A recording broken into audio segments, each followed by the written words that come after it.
Hi, I'm Bothroyd, and this is the official podcast for young epilepsy.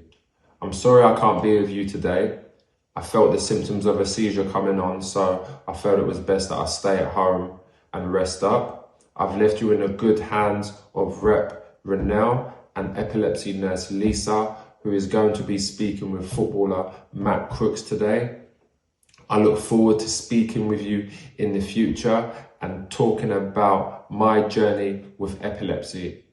But for now, I hope you enjoy the podcast and I'll speak to you soon. Together we create possible. Hi, I'm Matt Crooks, footballer for Middlesbrough Football Club, dad of two. My first experience of epilepsy was when I was 18, after a night out with a couple of friends. We stayed up maybe a little bit too late and I had my first seizure the next morning. Similar to Renell, woke up in the hospital, very dazed and confused and wondering what on earth was going on. Had the meeting with a neurologist, told me it could just be a one-off, so I was kind of assuming it was that.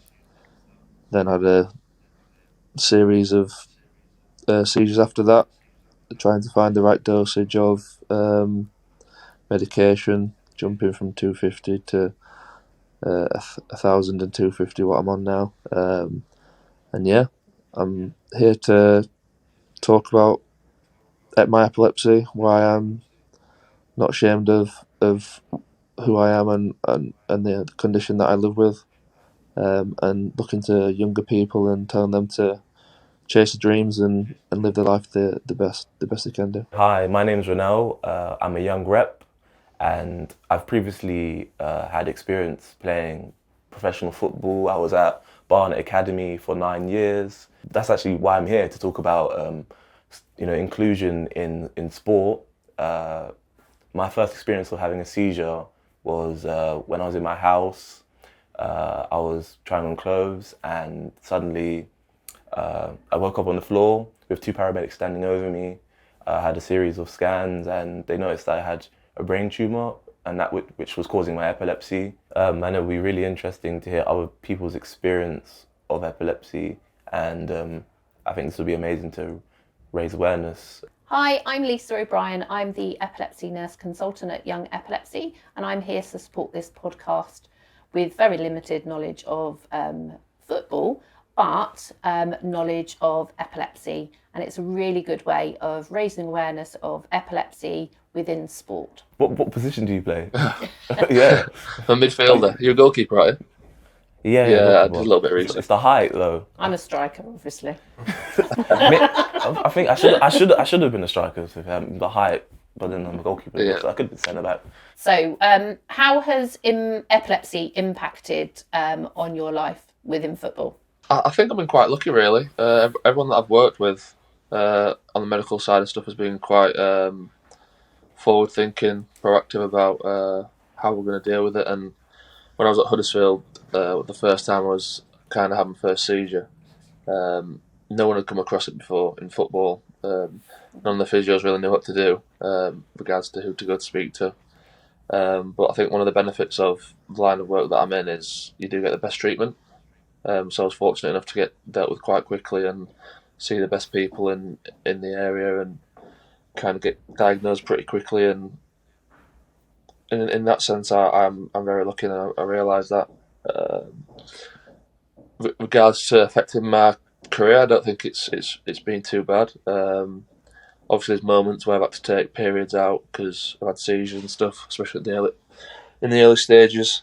But I think my attitude, kind of, just as a normal human being, before the epilepsy, I've always been quite laid back. I remember it was on a Saturday night, my first seizure, and I remember turning up to training because we had a game on the Tuesday for the 23s, and I kind of just mentioned it in passing to the physio. I had a seizure at the Saturday night, Sunday morning, but I'm fine now, so don't worry. And then I remember this look on his face was just like shock. And I've been quite lucky, really, that it's not affected me too much, but it's obviously something that is different for everyone. Yeah, definitely. What about you, Renell? I think for me, my journey, it didn't really affect my footballing journey that much. I think because my epilepsy is quite controlled. But I think, when I was at Barnet, when I had my seizure when I was 18, and then I came back into like pre-season. I think my team was, my management, they were quite overprotective of me, and they didn't want to play me. They were scared for me to train, and I think that's how it affected me, and it made me feel really isolated, and I didn't like that feeling because, I wanted to be included in stuff. I didn't want epilepsy to hold me back, and I don't feel like it does now, and I think it should have been like that from the start. Yeah, and why do you think that is? Do you think it's people's like misconceptions? Definitely, I think there's a big stigma around epilepsy, and I think epilepsy needs to be normalized, and it needs to be shown, like, as long as you're taking the right precautions, taking your tablets, make sure you get enough sleep, making sure you're hydrated, speaking to your neurologist, your doctor, and they're like signing you off saying that you can do this, then there should be nothing stopping you from being active. Yeah, exactly. Being active is really, really important, for anyone, but especially those who have epilepsy. But the stress and the anxiety around it can trigger seizures. So there's lots of things to think of when undertaking like sporting activities. So what was your understanding of epilepsy before you like developed epilepsy, Matt? I had very little knowledge of it, to be fair. Like I said, it was kind of photosensitive epilepsy was the one that I aligned it with. I thought that was the only one. And yeah, I just kind of got to know more about it, obviously being diagnosed with it myself. And what about you, Renell? Same as Matt, to be fair. Like, I had no idea what epilepsy was. I didn't know there's over 40 types of epilepsy. Oh, you can do my training for me. I didn't know that. I didn't know there's different types of seizures that you could have. It was really an eye opener, for me. Yeah, I think lots of people think seizures are what they see on the telly, what's depicted in like Holby City and Casualty. A person will fall to the floor, they will convulse, but there are over 40 different types, and they all affect people differently. And some people have full awareness when they're having a seizure, and other people are unconscious. So it really depends on the individual and how it affects them. So yeah, but taking precautions is really important. Speaking to your team. Did you have much experience of epilepsy nurses?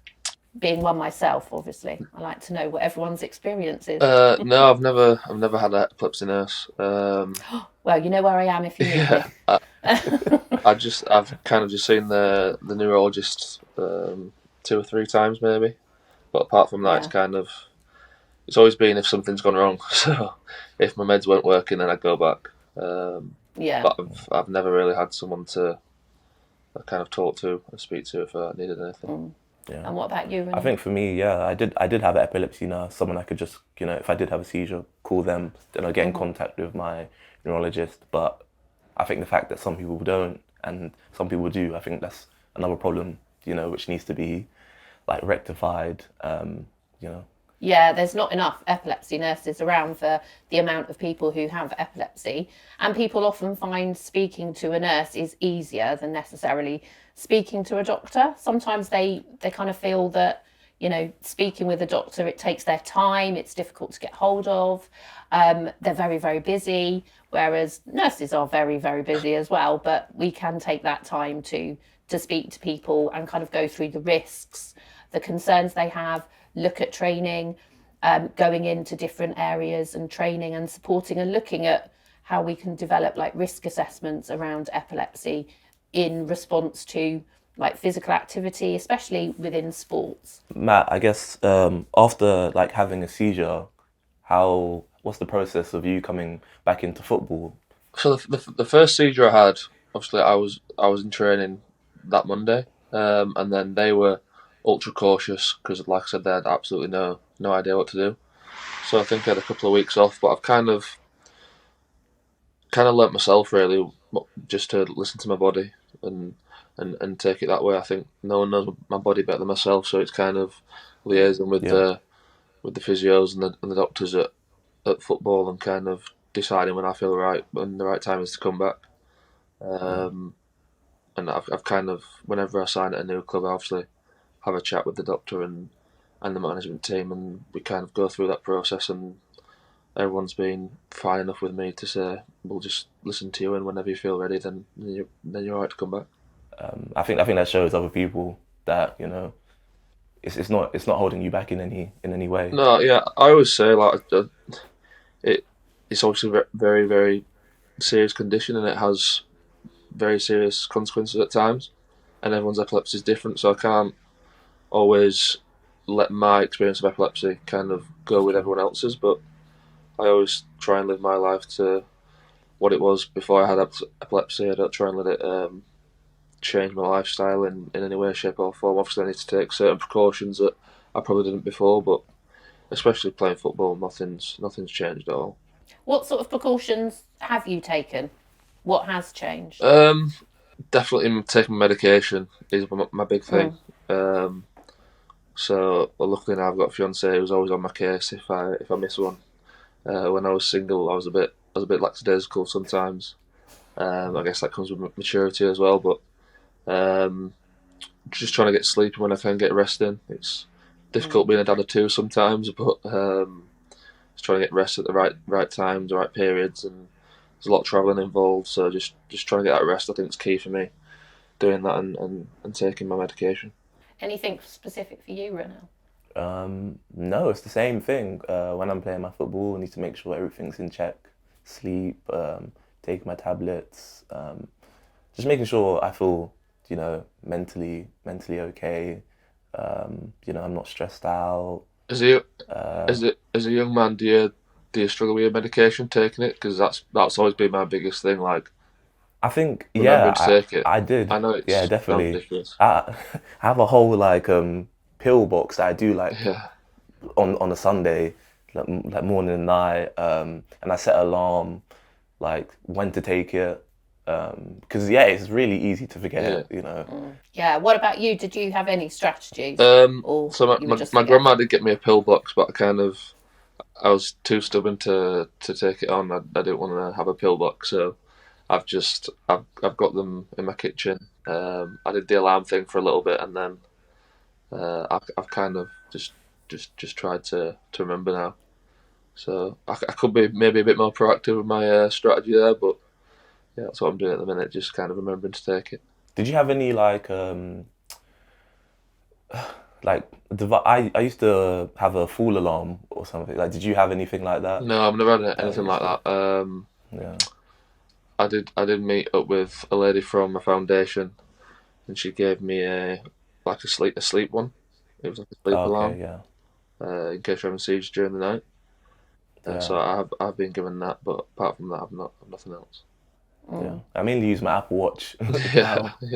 But yeah, I did have something called the Buddy, and it would like alert this service, and they would call my parents and stuff. So so is that if you fell over? Yeah. Or while out? Yeah, there's quite a lot of different alarms now. Yeah. So there's alarms you can have on the bed. There's alarms you can wear, a bit like an Apple Watch that you wear at night. Yeah. And then there's this brand new one that is moulded into your ear, which is like the latest kind of model, and it measures brainwave activity, and it reckons it can predict seizures now. Really? Yeah, once you've had a few that it registers, it will actually predict seizures. So potentially something in the future. That's interesting. Really will be helpful. Yeah, so Matt, how did your teammates react to you having epilepsy? Yeah, they were fine with it. I think my second seizure I had. I think I played my second league game. I was at Hartlepool on loan, and we played Accrington Stanley, who I later joined. We played them away, and I wasn't driving, obviously. So I got the bus back home, the coach, sorry, to Hearts More Services on the M62. My dad was going to pick me up there, and I was waiting for my dad, and he said he just saw me on the floor, and I'd had my seizure at that point. But I've got a fake tooth now from that one because I hit the. Obviously, I'm 6'5", so it's quite a height to fall from, and it was like tiled floor, and kind of going in the next week with half a tooth and then no front tooth. People obviously ask questions what's happened, but everyone that I've come across in football has been, I think they're quite intrigued by it really, and they just ask questions and they're just interested to know more, I guess. And I think when I was at Huddersfield as well, I remember I had a seizure in the gym. I was just doing some stretching, and I still speak to him now, Jonathan Hogg. He lives around the corner from me in Middlesbrough, and he said it was the scariest thing he'd ever seen. But I think them seeing me actually having one was helpful in a strange way, because they realised it's like this is a real thing. Like we need to take it seriously, and again they asked questions. They wanted to know if anything did happen, how could they help. So yeah, my teammates have always been really helpful. I actually, when I was at Accrington on loan, I was in Diggs, and I was staying with a boy called Cal Naismith, who plays for Bristol City now. And when I first joined, he wasn't there for a few nights, and the club had told me that I'd be staying with someone, but I was on my own. So then he came back, and obviously I introduced myself, whatever, and I said, "Where have you been?" He said, "Oh, unfortunately his girlfriend had just passed away, and that was Sudep." And I had literally just found out that I had epilepsy, so football's crazy the way it's kind of, I don't know, introduced things into my life, and me and Cal are really close now, obviously because of that. Kind of got this sad but strong bond that we have, and yeah, he's one of my close pals now. So I feel in football I've been lucky enough to get good response and good reactions from people. Yeah, that is really good. What about you? For me, I think it was the same as Matt, really. It was a very positive response from my teammates at Barnet. Like, they just wanted to know more, and I think that's what needs to happen. There needs to be a conversation about it where we get people talking about it, because I don't feel like epilepsy is talked about enough. I actually got Alex, the young support worker, to come in at Barnet, to come in and do a presentation for the players and for the coaches as well. And that just opened up the conversation even more. Yeah, that's really important. And I'm always available to do training, just to get that out there, just in case. But there is a lot of kind of misconceptions, I think, about epilepsy and sport and activity. And as you said, it is to do with the different types of seizures that a person has and how it affects a person. So do you fall to the floor and convulse? That would be very different than someone who has awareness and knows it's happening and can then take themselves and sit themselves out. So yeah, it really depends on the different types of seizures a person has. There's over 40 different types of seizures. People don't tend to have all of those, but they can have different types of seizures as well. So but they're usually the same for them. What type have you got, Renell? The type of seizures. Yeah. So I have tonic-clonic seizures. Yeah, tonic. So when I'm unconscious, and he's done the training. Wait, what would be happening? And I'm like convulsing. Convulsing. Yeah. So with a tonic-clonic seizure, you're unconscious. You don't know it's happening, and you usually don't remember it afterwards. You feel you've had one, and you know you've had one. And a 2.5 minute tonic-clonic is the equivalent of running the marathon. That's what your body goes through. It's like a... Yeah. So you're a marathon runner if you've had a tonic-clonic for 2.5 minutes. I've run a few then. Yeah, exactly. So, that's the physical exertion that a seizure puts a person through if you have those seizures. Yeah. And your whole brain is affected during those events. Whereas some people will have other seizures where it's only a small area of their brain which is affected. And so they might have some awareness of what's going on around them. But again, they can be very confused. And there's been kind of reports that people have maybe had one of these seizures and they've been seen to be like drunk or something, because that's how the seizure will make them feel, and they'll be confused and they might get disorientated and they might get lost. So again, it's very much to do with what type of seizure you have. And again, your seizure is unique to you. So everybody, Renell might have tonic-clonic seizures, but they might be different to another person who has a tonic-clonic seizure and how they affect you. So what actually... You know, some people hurt their mouths and stuff. Yeah, I can't speak after mine. No, often bite your tongue or your cheek and cause damage, and it's really sore and uncomfortable. So what actually happens to the brain during a tonic-clonic seizure? Because that's the type that I've always had. And I don't actually know what happens. I just, obviously, I know I've got epilepsy. Oh, look at this. We can do training. In a seizure is basically when abnormal electrical activity occurs in your brain. So our brain is amazing. It's an amazing organ. We can't transplant it yet. So we can take bits out for surgery, but it's all to do with our electrical impulses, and that's how our brain communicates, through electrical impulses.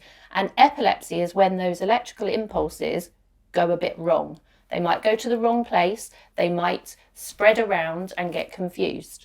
And so in a generalised tonic-clonic seizure, the whole brain is affected. So there's abnormal electrical activity throughout the whole brain. So you're unconscious, you're unaware of it occurring, and you don't remember it afterwards. You might feel like you've had a seizure, and you'll know you've had a seizure because you'll wake up on the floor, you might have hurt yourself, as you said, you've broken your tooth.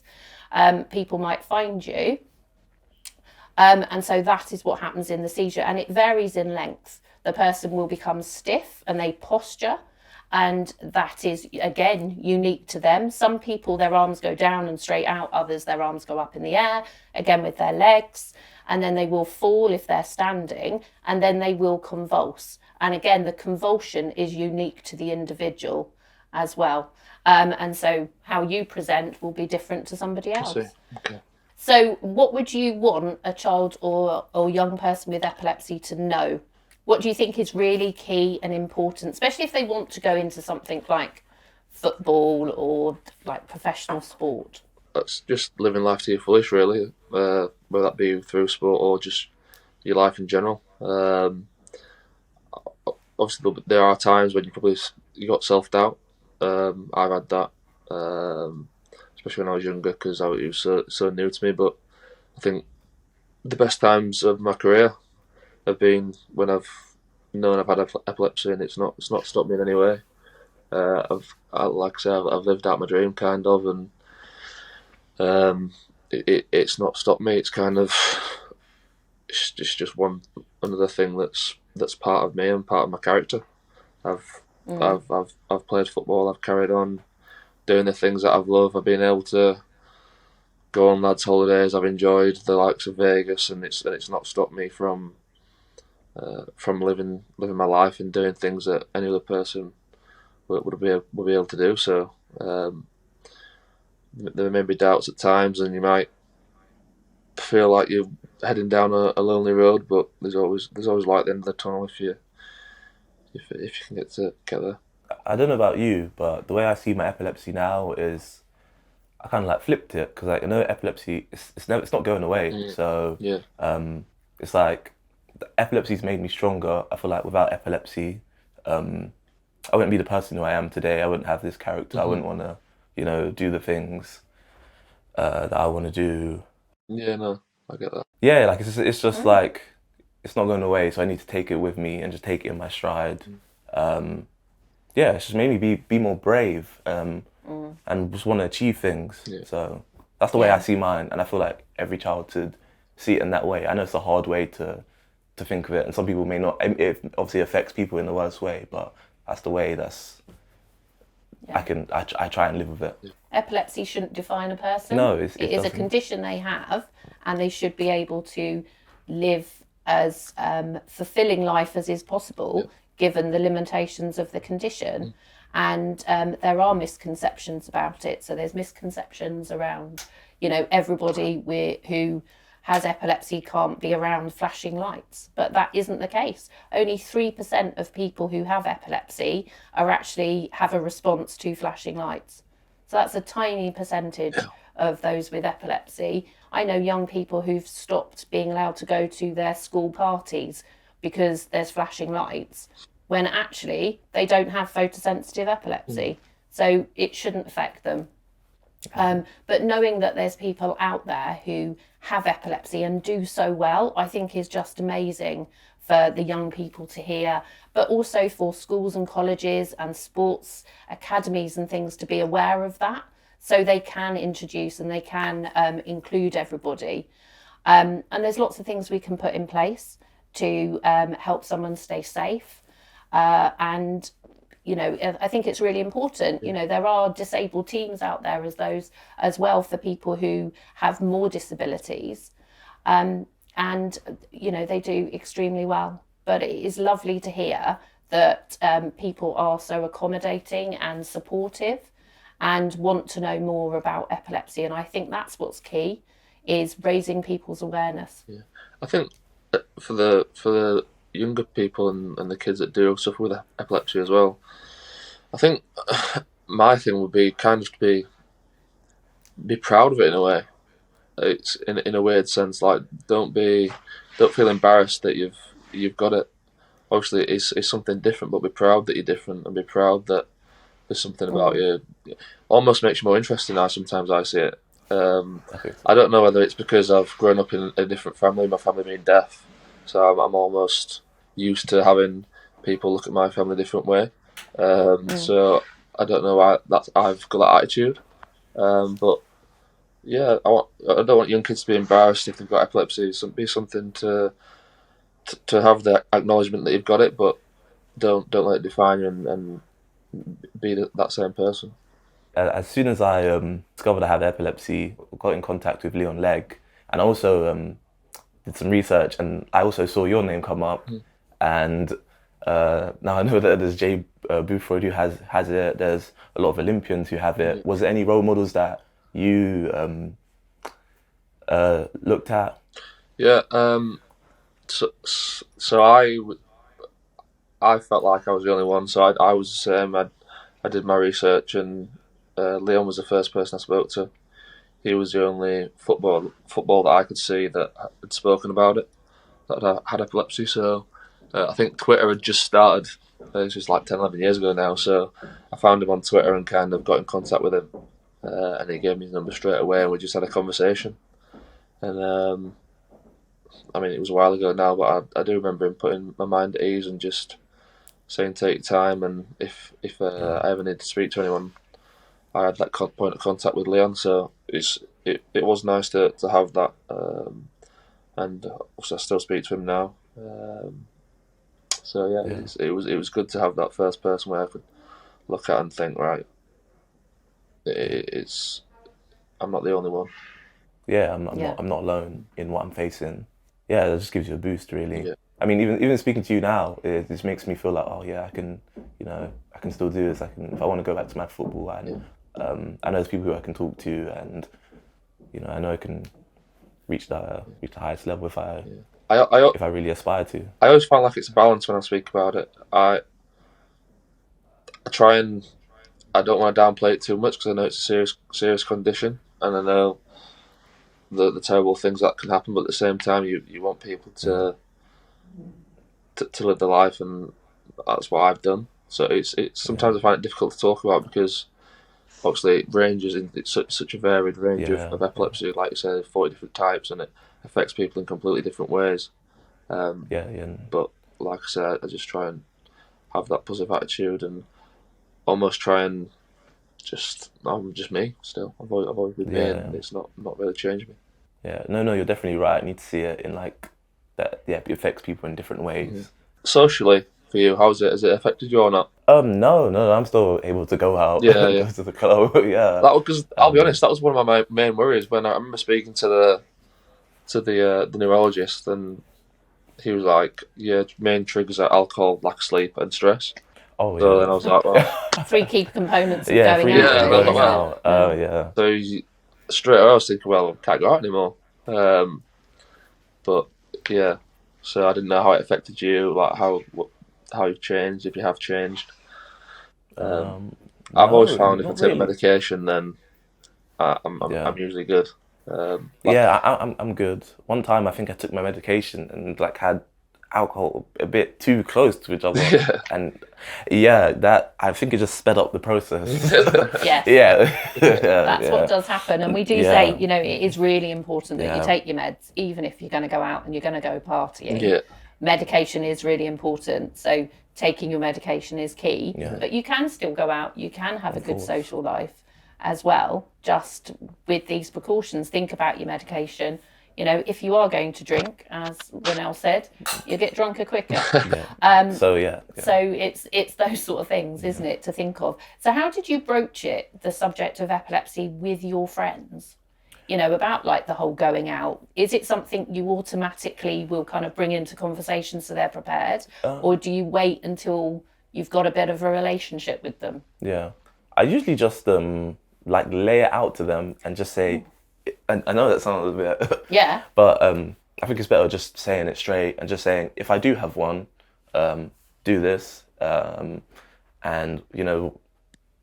like, if something does happen, it's just having a little plan of, like, if something does happen, do this. So they feel comfortable coming out with me. Yeah. And that's it. It's making everyone feel at ease. Yeah. And I think once you just let it out, then it's okay. You can have a good time. Yeah. And was that the same with you, Matt? Well, my first seizure experience was with my best friend, so he was chewing the ropes pretty quickly, I think. So it's always been quite an easy conversation. Obviously, meeting new people, I don't really bring it up unless it comes into conversation, really. So, but like you say, if I do go out with people, obviously they know. My best mates are onto me straight away. Are we taking a tablet before we go out? So yeah, they're fine with it. I mean, yeah, it's fine. No, that's really good. There are devices that people wear, like bracelets or like necklaces and stuff to make people aware that they have epilepsy or they have seizures. Do you use any of those? Yeah, I had like a red rubber band, but then after like I kind of like upgraded it to like a nice little bracelet. So and that obviously had like my medical info on it, but you could do that on your phone as well. Yes, the SOS on your phone as well is a really good thing to have now. And then that can have key things just to let people know, because if if you're out in the street and you have a seizure and nobody knows you have epilepsy, then there's key things that they need to do. They need to phone an ambulance to make sure that you're safe. But if they know that you've got epilepsy and seizures are an occurrence of yours, then it's kind of slightly different, in terms of the first seizure and these repeated events. So what medication are you on, Renell? So I take levetiracetam. That's how you pronounce it. That's very good. I can never pronounce that. Pardon? I can never pronounce that one. Never. I just said Keppra. Well, I guess isn't the brand Keppra? And then I take sodium valproate. I think Epilim. Oh gosh. And I take lacosamide. Okay. I think that was the one that kind of balanced me out. But obviously for other people, it's different. It's, your epilepsy is different for you. So, lots of different medications out there now. What do you take? I'm on Keppra, so I take the you can pronounce it. But what's it say? That one, yeah. So I've just changed my dosage on that one a few times, but I've always stayed on that one. They did offer me, is it lamotrigine? Is it? Yeah, lamotrigine. Yeah, but the doctor that I was with at the time said it could affect my weight or something, so we kind of stayed away from that one, and the one that I'm on now seems to be the best. Did you have struggles with your dosage, stuff like that? I think at first, maybe like I was really like stressed, or maybe what's the word? When you get a bit just stressed out, and I wasn't being mean, but it was like it can sometimes it can cause kind of mood swings. That's the word. But it's kind of quite a common occurrence with Keppra levetiracetam. Can cause changes in mood. Yeah, I know. I was on clobazam for a bit. But I also know there's like emergency medication as well. I mean, I never took that, but there is. Do you have any emergency meds for your seizures? I don't know. I've never come across those. So there's different types of emergency medication that a person can take if their seizures become prolonged. Right. And there is a risk that we can't stop them in the community. So there's medication you can take into the side of the mouth that someone can administer you called buccal midazolam. And then there's medications that do go up the bottom. But most of the times now we use buccal midazolam, which is a really effective treatment. Just goes into your little cheek, your chubby cheeks at the side while you're having a seizure. Somebody administers that to you. And it's very effective at ceasing seizures. So people who have seizures that last longer than would be normal for them, so say 2 minutes or so, they can often be prescribed something like that, because we want the seizures to stop before they become very difficult to manage. So anything over 5 minutes is like clinically risky. So would you say I should have something like that on my person or in my house somewhere? Do you have seizures that go on for some time? How long do your seizures usually last for? I've been told that they're roughly usually 2 or 3 minutes. My last one was 3 minutes. Yeah, it's definitely something to discuss with your medical team, and just say, you know, what would happen if that seizure continued? You know, what should they do? Yes, it's you know, call an ambulance is always the key thing to do. But what if you're in a remote area? What if you're further afield and an ambulance can't get to you? And then the people who are around you can be trained to administer that medication to you. Right. So yeah, and it makes you a bit sleepy afterwards, can make you feel a bit sick. Sometimes you can have a bit of amnesia after it, but it's quite short-lived. But it's a really effective treatment, and you know, we have a number of people on it if they require it. But not everybody with epilepsy does need emergency meds. It's only those that go on for a prolonged period of time and puts them at more risk. Right. I'm learning today. I'm learning. Oh, you see, look at that. Yeah, I came for a quick chat, come away with lots of information. Yeah. So ultimately, we all kind of got together because of the World Cup. Please don't quiz me on it. Who's supporting? Who am I supporting? Obviously, England. Oh, yes, yeah. Gosh, what would I say otherwise?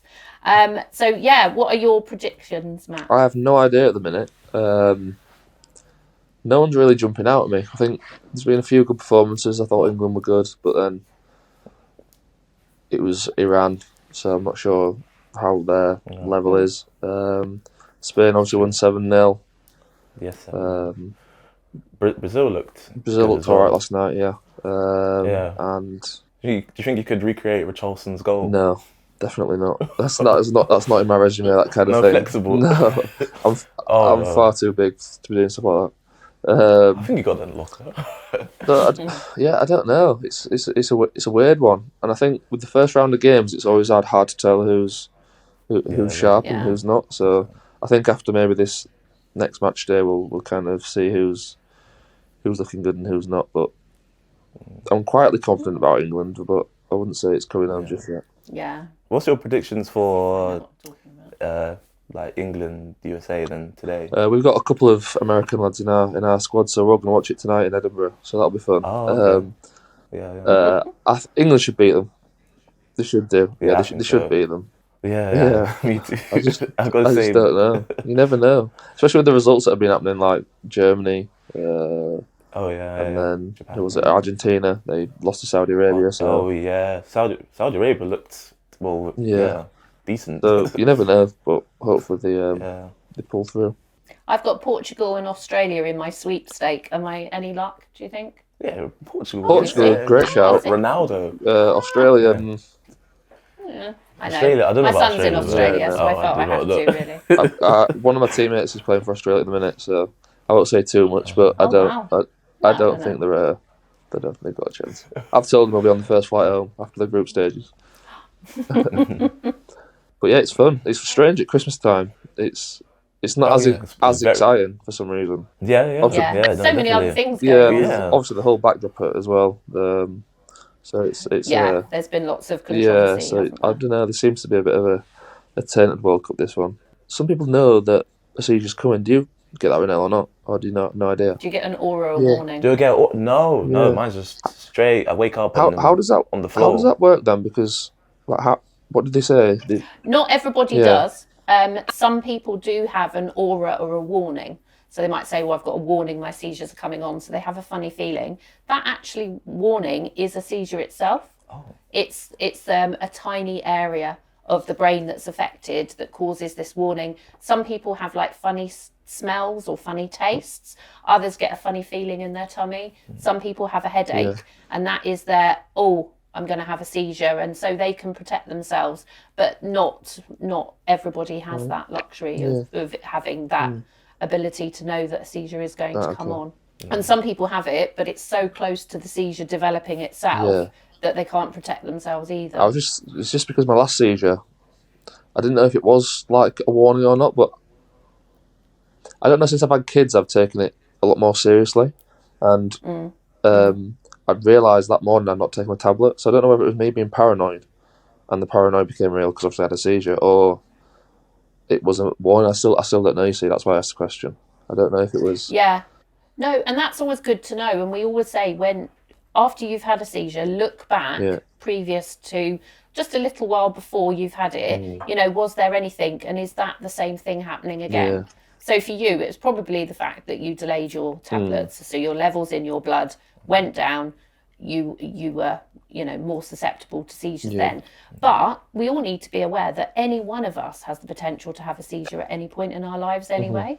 And especially in things like sports, like football, running into each other, banging heads. People could have a seizure from that, from the trauma, the impact of that can cause a person to have an epileptic seizure. It doesn't mean they have seizures. It means they've had a seizure brought on by this event, this trauma. So everybody who's involved in sports of any way should have good first aid knowledge and understand how to manage a seizure. If you're talking to a parent whose child has been diagnosed with epilepsy and they loved football, like what tips or what advice would you give them? I think the first concern would always be obviously your kids' health, and that is perfectly reasonable. I think speak to the right people, find out what they can and can't do, and then it is like finding their limitations and not putting any pressure on them to get back to football or sporting at any point, only when they're ready. But once they have done that and they feel confident enough to get back into that setting, then to just let them be kids, let them play, let them do what they love to do. It's not something where you need to hold people back. Exactly. Yeah, just let them live the childhood just how they normally would. For me, I think my parents are really overprotective. Yeah. Start making me meals from bed. I don't know, taking me everywhere. Yeah. I don't know. Did you maybe have that same experience? I always, in my opinion, I always feel like the people that see you have the seizures, it's more scary for them than it is for us because we don't see it actually happening. Yeah. So I understand why your parents probably would be overprotective. I'm trying to think. I think I moved out. Was it? Where was I? Yeah, I think the year after I moved out. So I was with my dad for a year. I lived with my dad, and then he wasn't too bad, I guess. I think with him being, like I said before, with him being deaf, he's obviously had obstacles in his own life, and he's learned to deal with them. So I feel like he's probably just passed that kind of attitude onto me and dealt with it the same way with me. I've never seen him cry, but I remember I remember seeing him visibly upset when he pulled me around from a seizure. So obviously, I've got to remember who it affects around you as well. Sometimes selfishly, I think when I was younger, I was a bit more blasé about the whole thing and kind of didn't really take it seriously enough. And you have to remember who it affects around you. Parents, obviously now, my fiance, my kids. So, it's the condition obviously affects you, but it affects the closest people around you as well. So, definitely. It is a really scary thing to see. They always said when I'm having a seizure, it's kind of having an out of body experience. That's what they explained it to me because I don't know how it looks like. Yeah. But yeah, I mean, whenever I had it around my family, yeah, they were visibly upset too. I remember one time I had one like in front of like my ex and her mum, and like they were crying. I think it's just there's a good point you put there. It can really upset and worry people around you when they have a seizure. So having understanding, knowing what to do, I think is really key, because it gives them something to do. They feel like they are actually helping. I think a lot of younger kids may find they lose their confidence over it. I've spoken to a couple of I think there was a boy at West Ham and a boy at Rangers, and I spoke to both of them. They were 15, 16, and the biggest thing for them was a loss of confidence, just because they felt like obviously it's totally new to them. They don't know what to do. They don't know who to turn to. And I think that's another key point for me to get across is like just be yourself still. Like it's not. There's still a bit of stigma, isn't there, around it? Yeah, still be yourself. Obviously, it is going to affect your life in a new, different way that you're not used to. But at the end of the day, you're still that same person, and hopefully, you'll be fine. So. And so, Renell, you said that yours was brought on by a brain tumour, wasn't it? Yeah. Yeah. And do you know the reason you had yours, Matt? If you can tell, or you don't know. No idea. No, 60 to 70% of people who have epilepsy don't actually know the reason why. So, there are so many people out there, it comes out of the blue for no reason. Why is it after like so many years as well? I've never really understood that. Yeah. Well, it used anyone can develop epilepsy at any point in their life, and the most common ages to be affected are young children and the elderly now. Oh, really? So those over 65 are more affected as well.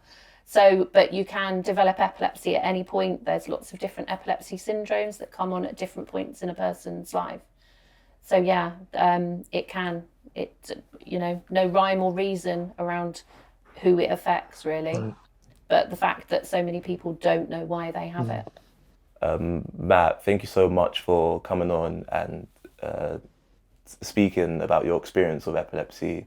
It was really nice to meet you. I'll speak to you again soon, I'm sure.